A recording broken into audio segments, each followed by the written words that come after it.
Ladies and gentlemen, please welcome Dr. Kjell Nordström. Here we go!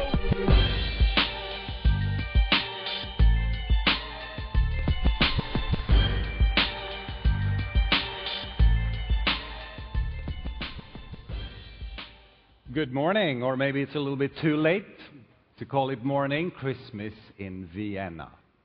Good to be here. I came in all the way from Stockholm, Sweden, yesterday, which is a nice place these days, in many ways. We have the same climate now in December as we have during midsummer, by the way. Talking about climate change. Something that everybody talks about. You know, wherever you go to the US, it's climate change. You go to the UK, we talk about climate change.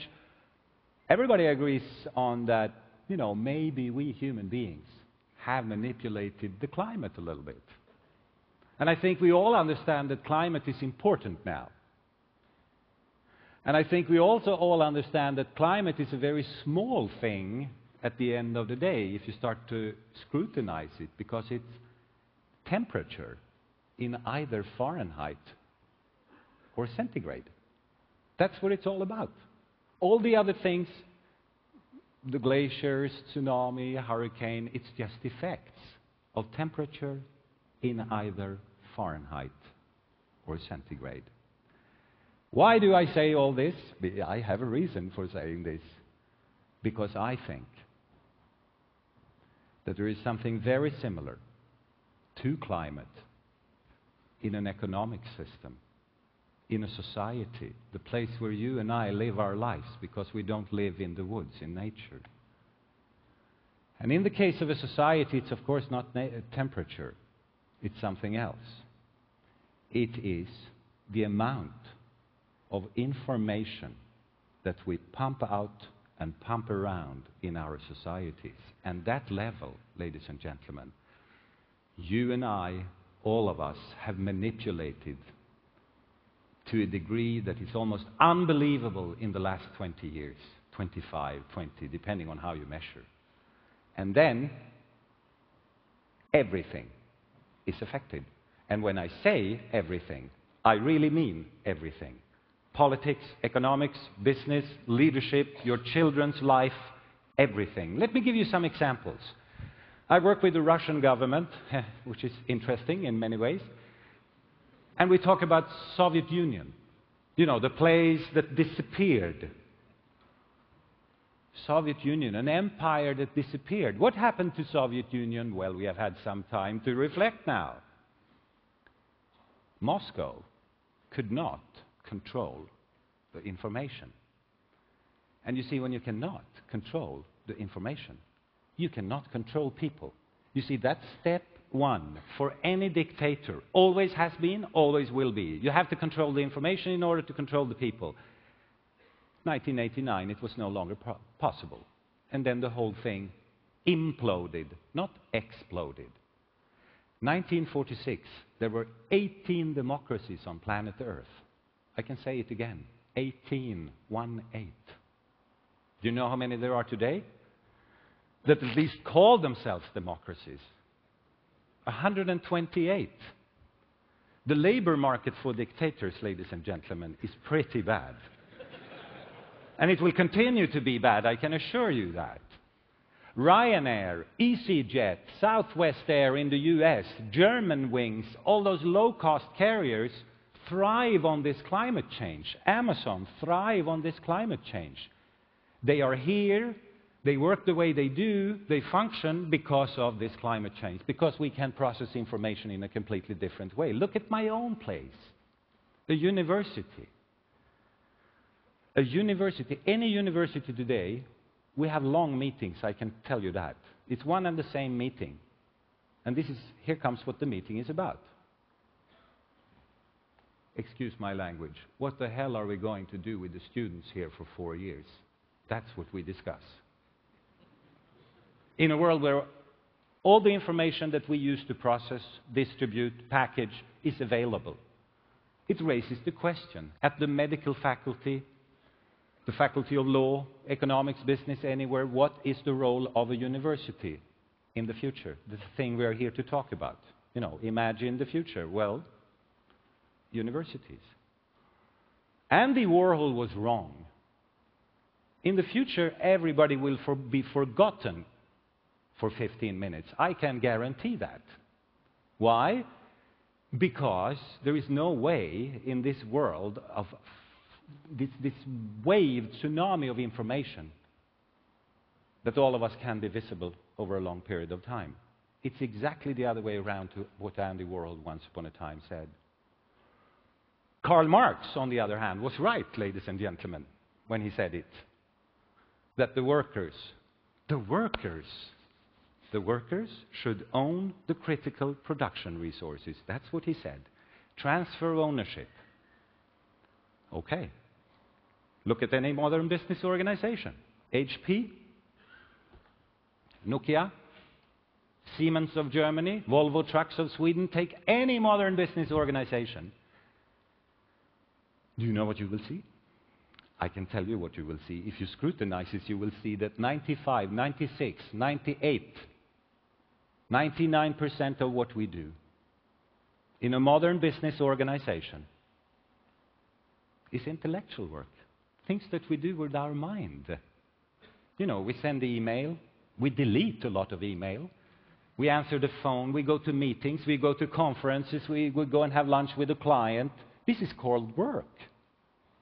It's a fine way of spending the day. I'm not against it.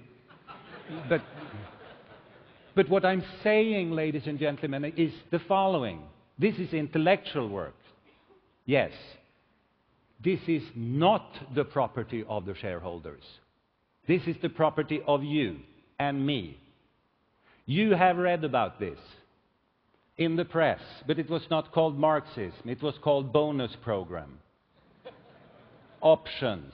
The tools, the procedures, the tricks that we are now working with to fix this problem, because we have introduced a conflict. And the conflict is between the owners of the intellectual capital, you and me, and the owners of the financial capital, basically the shareholders.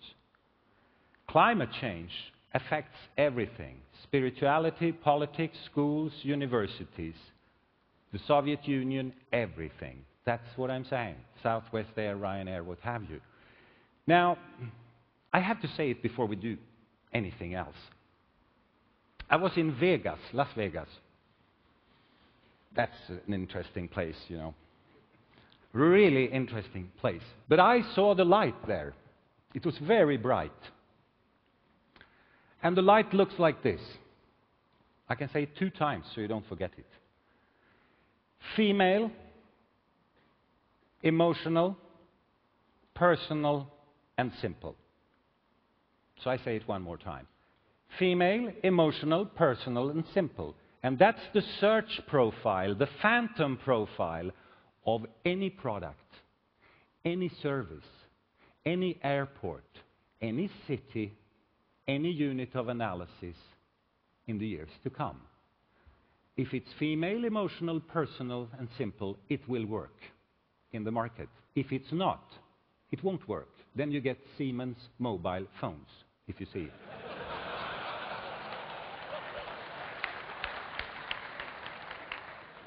Las Vegas, ladies and gentlemen, many of you are Americans, I know that. You guys have been there. Many of you might not have been there, but you have seen films about it, so you know it's, a bottle of whiskey and they, play something and smoke cigars and stuff. That is not the case. The whole machinery in Vegas, and it's like a laboratory of capitalism, is going female, emotional, personal. You see, the insight is you cannot continue to be the fastest growing city in the US and only focus on men that share a bottle of whiskey and smoke a couple of cigars. You have to attract the women. And the basic insight is, of course, if the women come, the men will come anyway. Which means that the new complexes, gambling is less than 50%. It's all about spas, it's all about fine dining, it's all about the treatments of various kinds. This whole machinery called Vegas is now becoming female, emotional, personal, and simple. You can put this search profile, I told you, on a business-to-business product, on a city, on a service, on a university, on almost any human activity. If it stands the test, it's probably okay. If not, we got to do some homework here. Now, take this as a backdrop. Take this as a backdrop, because there are a couple of things I would like to do here. We don't have much time. Number one, I would like to spend the first part of this session talking about four or five key drivers that could help us imagine today and the future.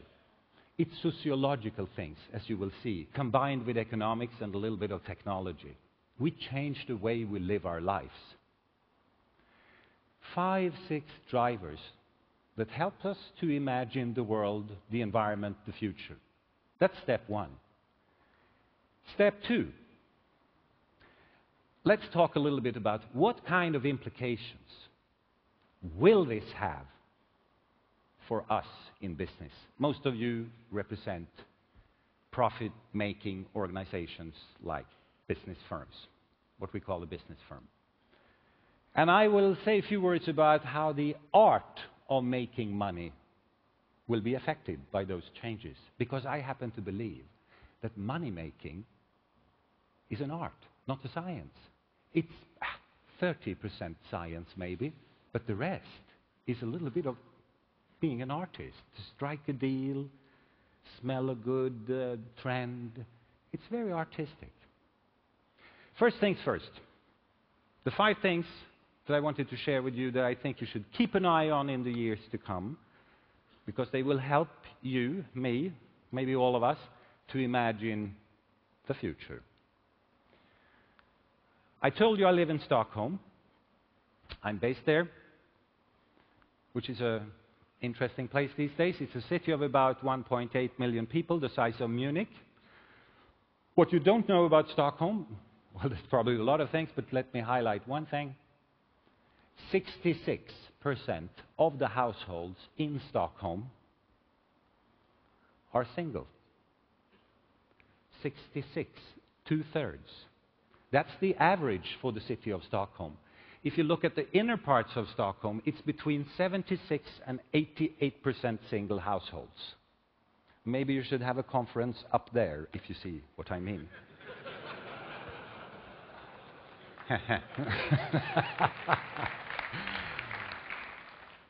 These are the highest percentages we have found in the world. But let me be brief. There are studies made now, ladies and gentlemen, of 260 cities in the US, in Asia, all over the place. Calcutta, Ankara, Tel Aviv, Athens, Buenos Aires, Chicago, New York, Frankfurt, you name it. I can conclude those studies for you. Here we go. All of us, ladies and gentlemen, are moving in this direction. All of us are moving in this direction. A huge personalization of the human project. You see, you don't have to be a professor of anything to realize the following. If you take away the most basic building block we have in a society, called a family, okay? Which is a legal unit of analysis, a social unit of analysis, a sexual unit of analysis. We have used it for many things. If you take that away and start to create societies centered around single individuals, my God, you get a completely different place. Consumption pattern, housing policies, size of packages, the public sector, insurance, the role of work in a human being's life, your children's the way of growing up, anything, when we start to personalize life. It's probably technology, again, behind this development, which we can come back to in a moment's time. A huge personalization. I can give you some figures from the top of my head. Maybe we have some people from the UK. In London, it's 44% now, and it's a city of 10 million people. Where is the family, ladies and gentlemen? It's in our head. It's like the film Matrix. You have it in the head, but it's not there in practice. Now, personalization, yes. Urbanization. We move to the cities now. faster than we did during industrialization. About 46% of humanity now lives in cities. In 15 to 20 years, it will be about 70%. 70. 70. This is a world not of countries, but of cities. You see, globalization. Everybody talks about globalization. When we started to talk about globalization 20 years ago, everybody thought of McDonald's, that's global. Coca-Cola, that's global. And we also saw a vision of a world where everything and all countries were in a process of homogenization. It will become more similar. Europe and the US will come closer to each other. We'll find the same products, services. You see, that's not wrong. Actually, it is, ladies and gentlemen, which is kind of fun, exactly wrong. Absolutely wrong. Globalization makes the world a super fragmented place. Our countries are becoming more different from each other, not more similar. The various parts of Germany, Bundesländer, Vorpommern and Bavaria, are definitely moving in different directions in terms of employment, in terms of industry structure, lifestyle, anything. Look at the US. Florida, Nevada, California, do you think they move in the same direction? Not really. Fragmentization. Why? What is it that globalization do? I do a quickie. Our host, HP, was born in Silicon Valley. Silicon Valley is an interesting place. Very important, pretty small, but very important. All the key players are there. Everybody knows that, but what most people don't know is that over 2/3 of the people in the valley, almost 80% of the people in the valley, are not born and not raised in the United States of America. They come from elsewhere, like India, Russia, China, Korea, Japan, Sweden, Finland, you name it, and it's represented there. They have moved there in their lifetime, all the way from Korea or St. Petersburg. Why? I don't know. Maybe they want to get rich. Maybe they like the climate, but they have done it, and that's the point. This has a name. The sociologists call this self-selection. That's when you and I, our kids and all of us, can find that spot in the world that fits with who you are, what language you speak, what dreams you have, and then you move all the way to the valley. You have read about this. There's lots of research these days, ladies and gentlemen, on the gay community for some reason. It's politically correct or something to do it. Where do gay people move in the US? Houston, Texas? Yes or no? No, they move to San Francisco. Do you think, ladies and gentlemen, that will affect San Francisco in terms of lifestyle, theater, restaurants, and then come what we call the face of the city? Yes or no? Yes, and make it a little bit different from Houston, Texas? Yes. In the case of Europe, this part of the world, where do they move? Istanbul? Yes or no? Not yet. They move to Amsterdam, which of course affects Amsterdam. This is called self-selection. The city of London, the place where all the banks are, the insurance companies. No matter which country you talk about, you find a bank, an insurance company represented in the city of London. Do you find a lot of British people there? No. It's people from all around the world that come there to do banking, finance, what have you. This is the effect of self-selection, an extremely powerful force that creates urbanization, fragmentization, and tribalization, in addition to the personalization I talked about in the beginning. And then you can just start to fantasize about the effects that this will have on our life. Now, everybody talks, of course, about China these days. Therefore, we should not talk so much about China because you know that China is big. I agree on that. together with India and Brazil and Russia, the so-called BRIC countries. This is a major force. It opens up huge markets. Whether you talk about buying or selling, let's not go into that today. We have limited time. I would like to say a few words about this place. It's an interesting place, ladies and gentlemen. Very rich place. Top 3, actually, together with Qatar and Luxembourg and some other small places. Very rich. They've been rich for almost 100 years. Out of the best universities in the world, ladies and gentlemen, top 10, 9 are American. Top 100, 54 are American. We hand out the Nobel Prizes in Stockholm, you know, that's a Swedish thing. This year, all of them went to the US, except the Peace Prize, but that goes without saying.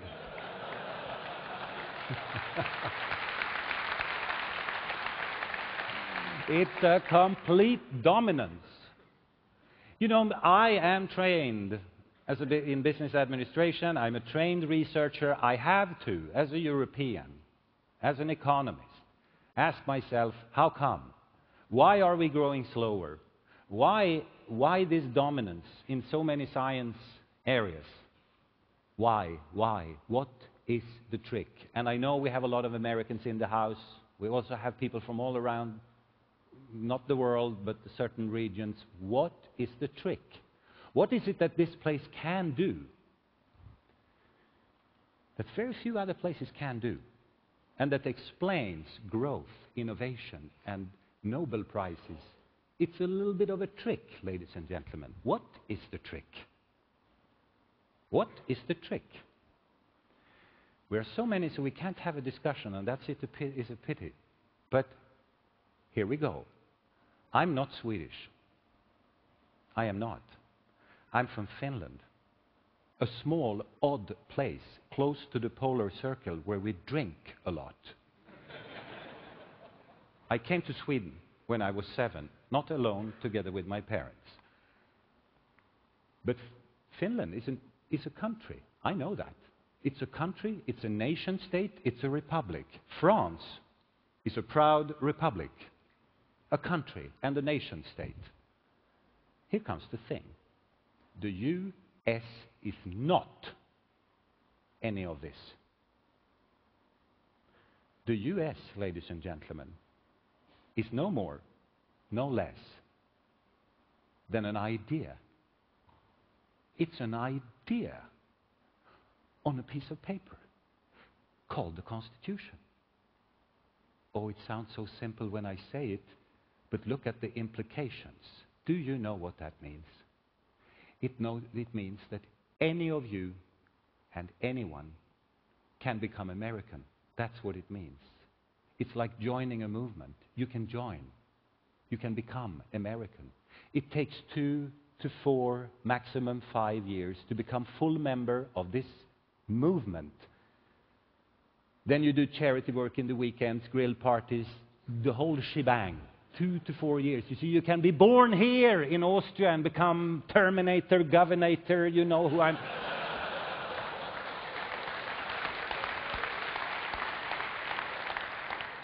Ladies and gentlemen, try to do that in France and see how easy it is. Do you know how long time it takes to become Finnish, the place where I come from? Before you're a full member of the society, you're a member of parliament, you're on the board of directors of Nokia, you socialize, you go in and out of the Finnish cocktail parties. How long does it take, do you think, if you move there now? Yeah, any of you won't make it, I can assure you that. How about your kids? Some. It's usually third generation. That's 100 and, let's say, 50 years to become full member of the Finnish society. Now listen to what I now say, because it should come as no great surprise.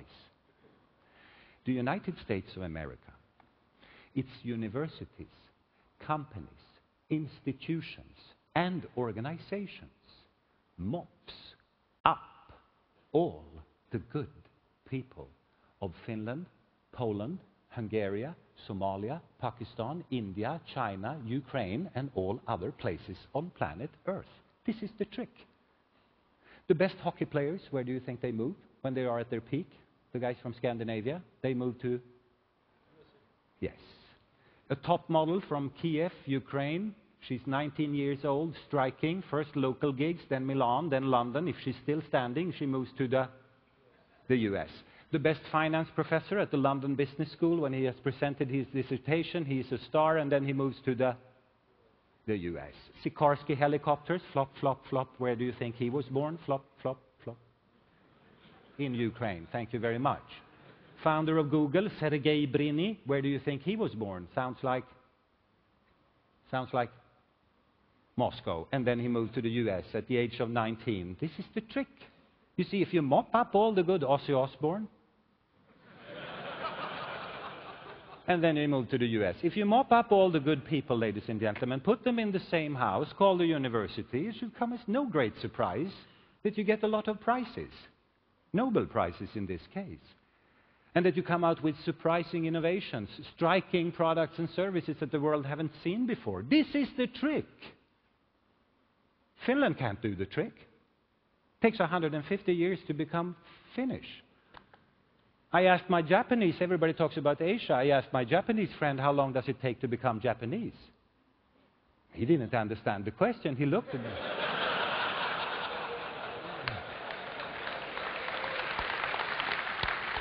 You see, ladies and gentlemen, he looked at me and then he said, never. Do you then think that the best stem cell researchers will move to Japan? Yes or no? The best hockey players? Yes or no? Any Ozzy Osbournes to Japan? Yes or no? No. Do you think that that will be reflected in the number of Nobel Prizes? Yes or no? Yes. Number of surprising products that the world haven't seen before, like DreamWorks or iPod? Yes or no? This is the trick. You see, Europe, we are in Europe now, is struggling a little bit on this one.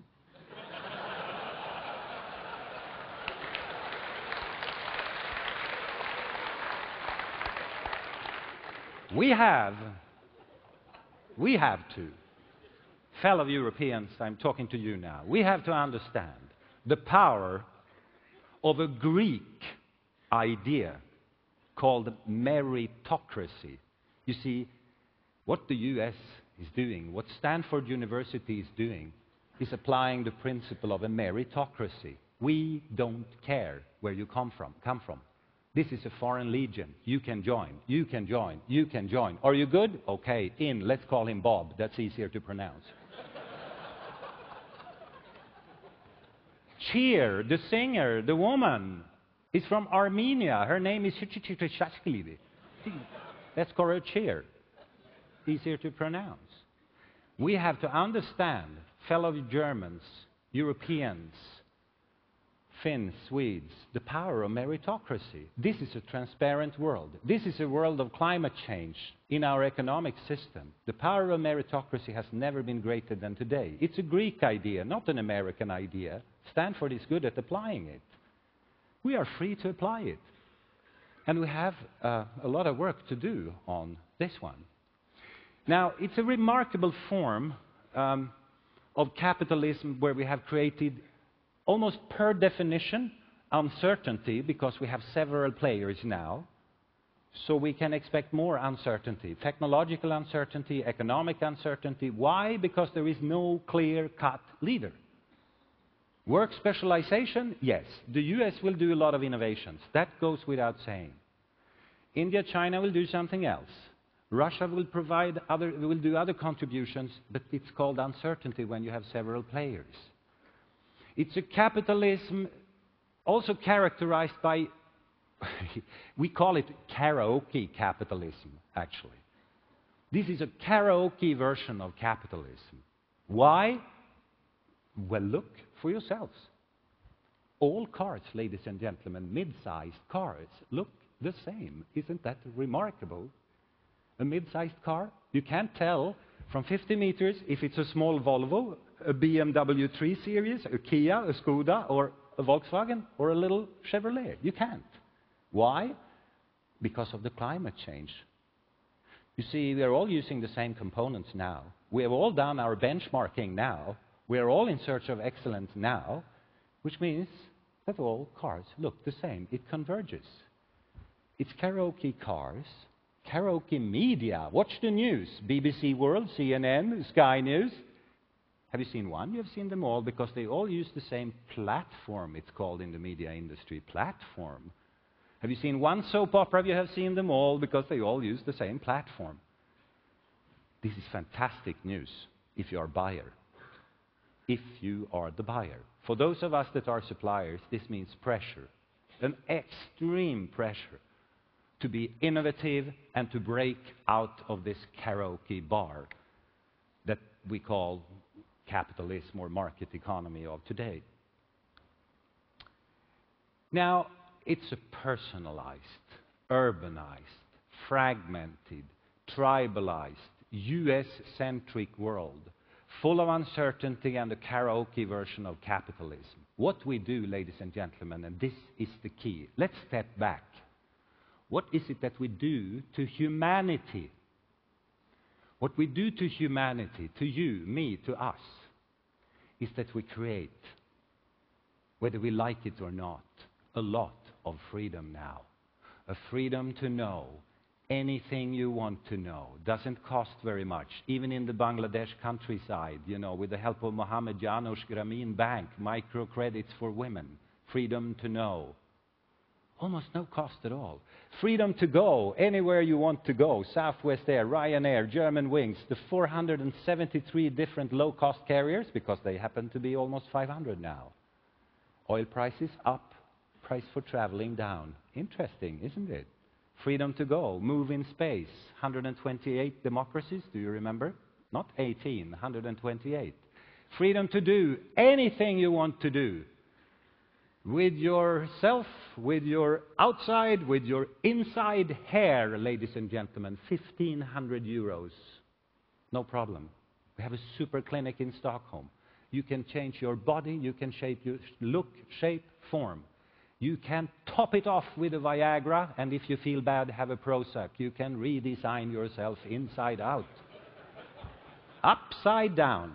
It's called personalization of the human project, and you can do it with your body, with your head, with your inside, with your outside. Listen, I'm not saying that this is good. I'm not saying that it is bad either.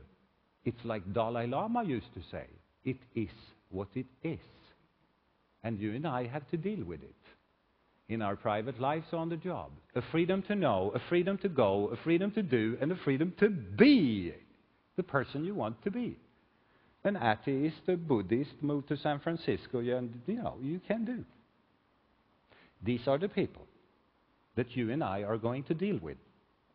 Your kids, I have two myself, represent this very well. My students, your clients, any politician is facing this today. You know, ladies and gentlemen, to stand up in front of these people and say that you are the leader is a little bit more demanding than what most of us have training to do. I don't know if we have any medical doctors in the house. I met my friend Saturday, who's a medical doctor. I asked him, he's 55 now. He works with people like you and me, so I asked him, he's a corporate guy, how's life? He said, worse than ever. I said, what? Worse than ever. I have to see people like you. What's the problem with me? The problem with people like you is that they come to see me. I'm the doctor. Then they sit down. They say, I have a problem. So what's the problem? It's my knee. Let me look. It's an inflammation, the doctor says. Uh-huh. What can we do? I'm going to Vienna in a couple of days. Well, a person at your age, well, we can do cortisone, of course, which has some side effects. Or we can wait. 2 years, 1.5, the doctor says. What's that all?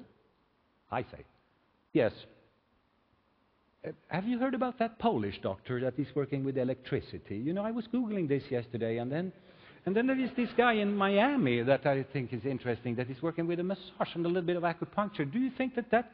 And then starts a discussion for 22 minutes where you argue with the doctor, and the doctor has to convince you. This is called the freedom to know, go, do, and be in practice. You see, at my place, the university, there are some things that haven't changed. There is a small guy, always, in the back, thick glasses like this. And then I have my lecture. The day after, he will be there, 7:30 in the morning. What you said yesterday is wrong. I was Googling this, and there is a... And then starts this weird discussion where I have to convince this person what happens to the legitimacy of the experts, ladies and gentlemen. Lawyers, accountants, doctors, advisors, consultants. Can you see what I'm talking about? This is a power shift, if I use the proper language. What we are right in the midst of is a power shift. It is not driven by politics, it's driven by technology, science, human curiosity, if you want to say it in different words. This has nothing to do with politics. The pill, I'm talking about the pill, came out of science, curiosity, and it changed the way we live our lives. Whether we like it or not, I'm not saying that it's good, it's bad, but now we have the pill. Mobile phones, human curiosity. Text messages it gave us, and now here we are, and then comes a long list of other activities. Now, this is the place, ladies and gentlemen, truly Marxistic place.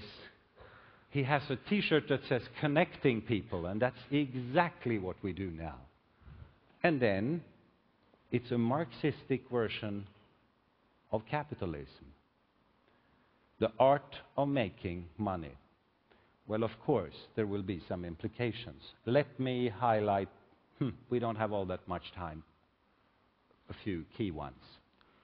Making money in a colorful world, the place where you and I will spend the rest of our lives, because I happen to believe that it's a colorful place.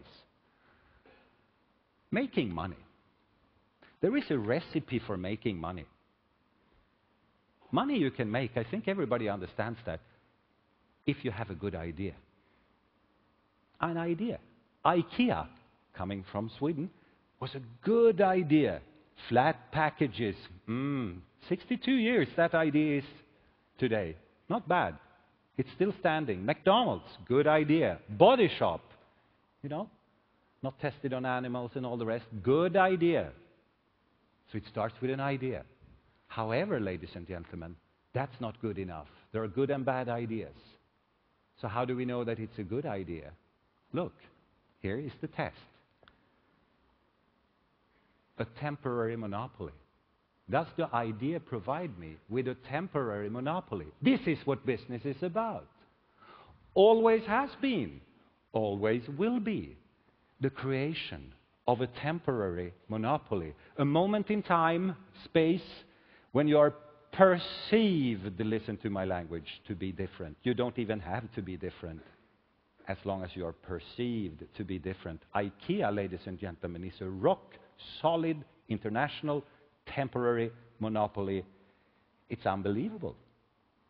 I used to do the test. Do it yourselves. It's easy. Do it like this. I hate IKEA. I will go to...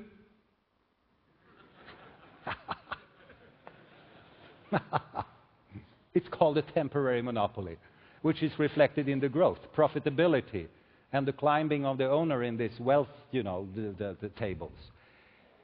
Viagra, temporary monopoly in the pharmaceutical industry. It's unbelievable, the profitability of that little blue pill. It's over now, as you know.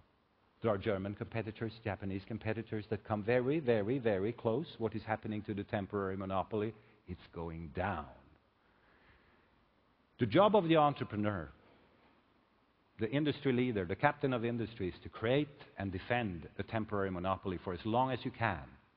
Behind any temporary monopoly, by the way, a single person, Madonna. Madonna is a walking temporary monopoly in the entertainment industry. If you start to scrutinize that woman's work, you can see it very clearly, because there are a number of innovations there, because this is the foundation. The very foundation of a temporary monopoly is innovation, and it doesn't have to be a technology.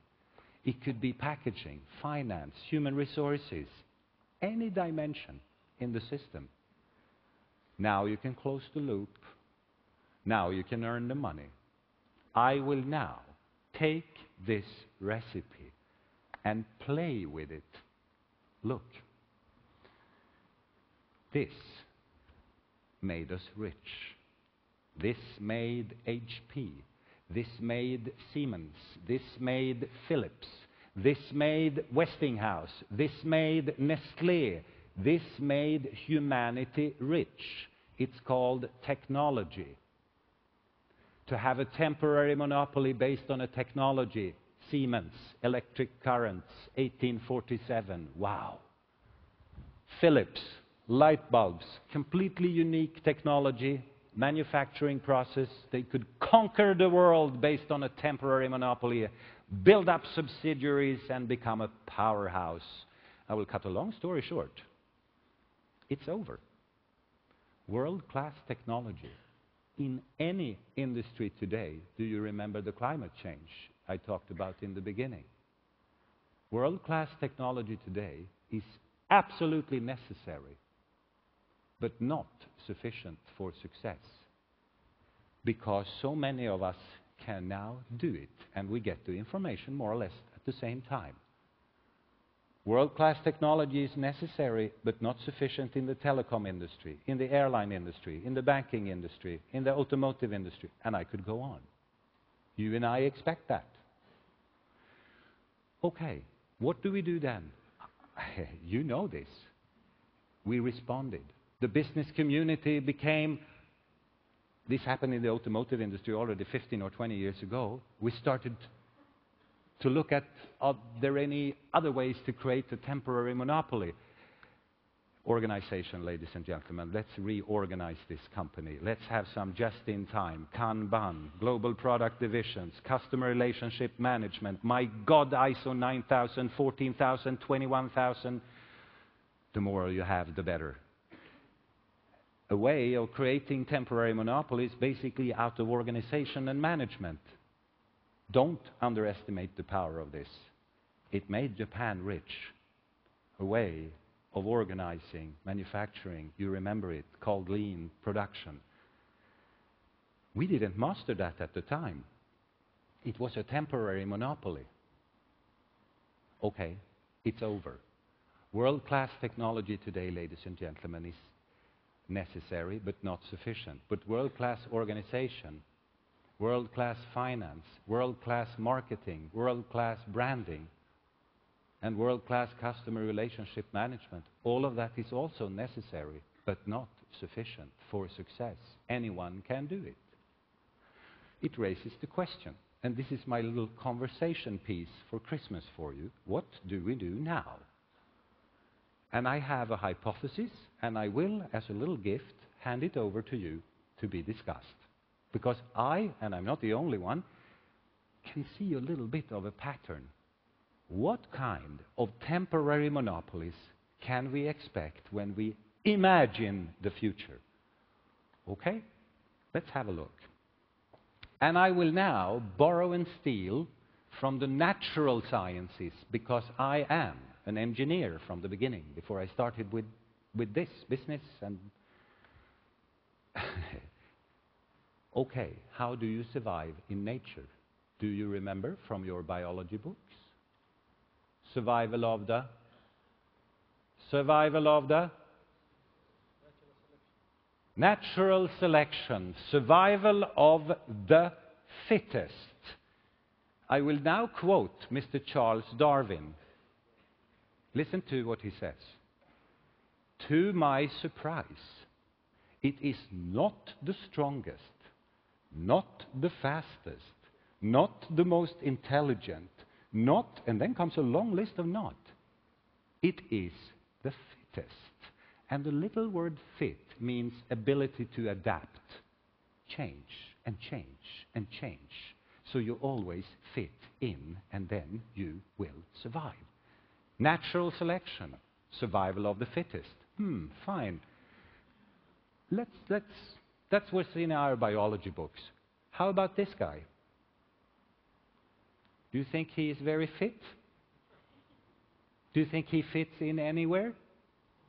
Actually, he doesn't. He is anti-fit, ladies and gentlemen. This is a bird that cannot fly, cannot run, cannot hide, can't do anything properly, and has a ridiculous outfit.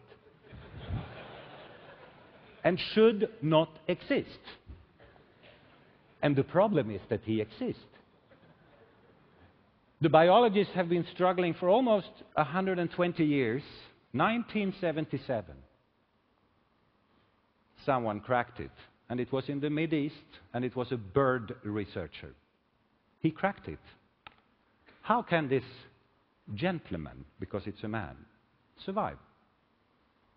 He is... Yes, thank you very much. He's walking sex, seen from a female peacock's perspective. He's attractive. Survival of the sexiest. Sexual selection it's called. Wow. How does that stuff work? I tell you how it works.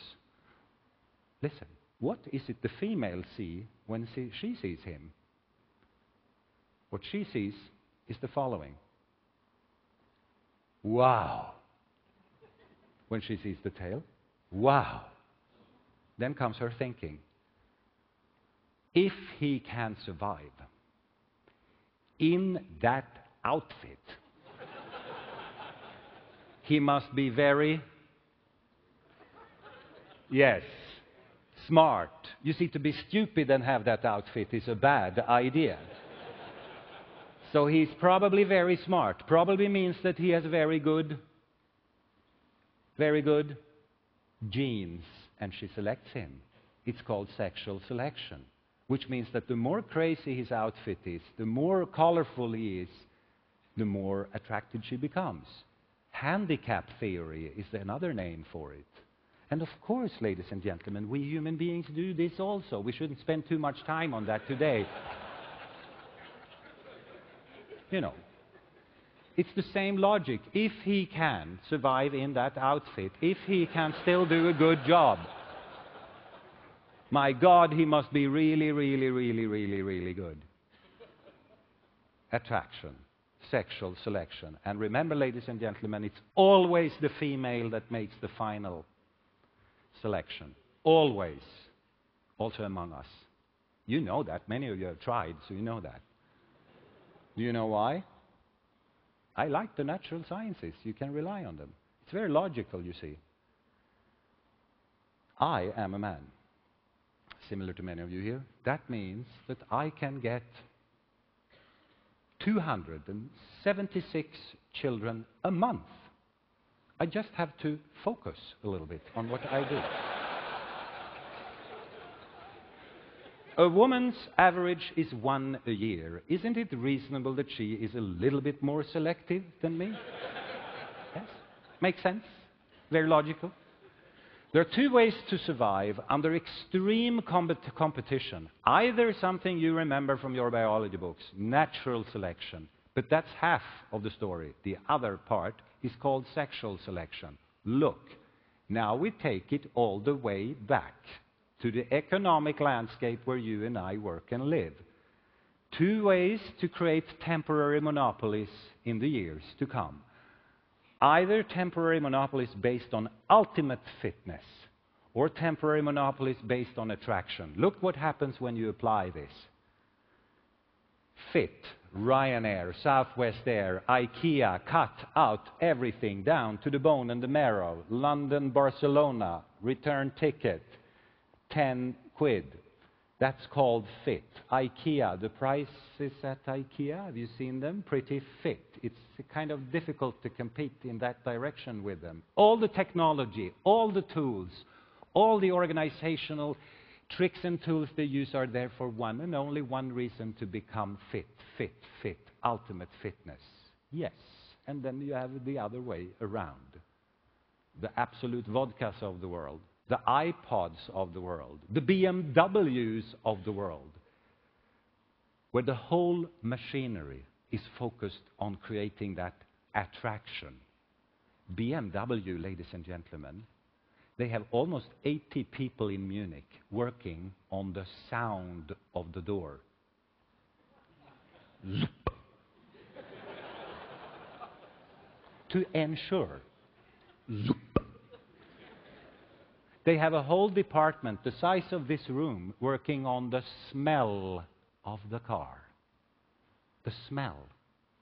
When I ask them, they go like, oh, it's so important. You see, our clients are very sensitive. You see, most of them want to try to sit in the car, so they open the door, they go like, and then, zoop. Ah.